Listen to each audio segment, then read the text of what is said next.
Oduu injifannoo waraana bilisummaa Oromoo Salaalee Ona warra Jaarsoo magaalaa Tulluu Milkiitti gaachanni sabaa ergamtuu PP hedduu du'aa fi madoo adabuu beeksisee jira.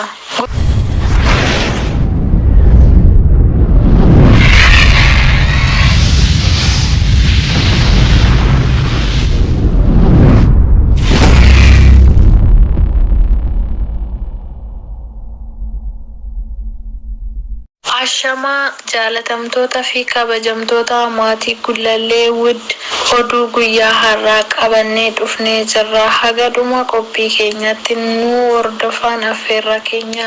Oduu injifannoo waraana bilisummaa Oromoo Salaalee Ona warra Jaarsoo magaalaa Tulluu Milkiitti gaachanni sabaa ergamtuu PP hedduu du'aa fi madoo adabuu beeksisee jira.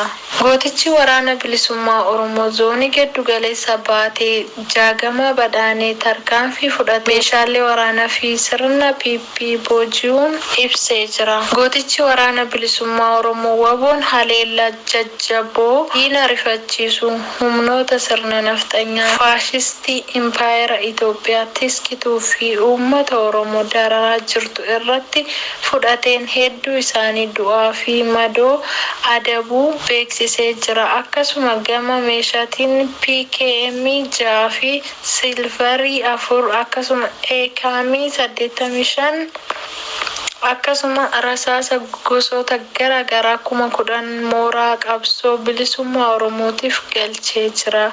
Bal'ina oduu kanaa akka itti aanutti isinii dhiyaata.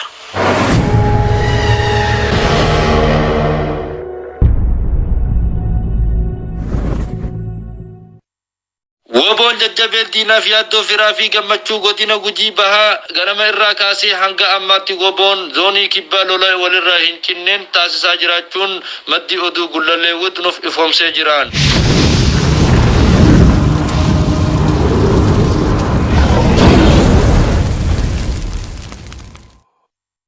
Haaluma kanaan Cibirraan Odaa Adoola Galaana Gannaalee Iddoo Malkaa Gannaaleetti lola taasiseen PKM takkaa fi EKM 9 galii mooraa qabsoo bilisummaa Oromoo taasisee jira. Haaluma kanaan Cibirraan Soddon Booroo gannama irraa kaasee iddoo addaa Horoo Simintoo jedhamutti waraana PP maqaa sakattaa jedhuun magaalaa Nageellee Booranaa irratti walitti gurmooytee dhufteen akka baala mukaatti harcaasuun nama 48 madoo hospitaala magaalaa Nageellee seenteen jirti. Namni achi buuteen isaa dhabameef lubbuun dabarteen baay'eedha. Haaluma kanaan aanaa Liibaan iddoo addaa ganda Adaadii jedhamuttis Cibirraan Soddon Booroo lola cimaa taasisaa jiraachuun maddi oduu Gullallee Wood nuuf ifoomsee jira.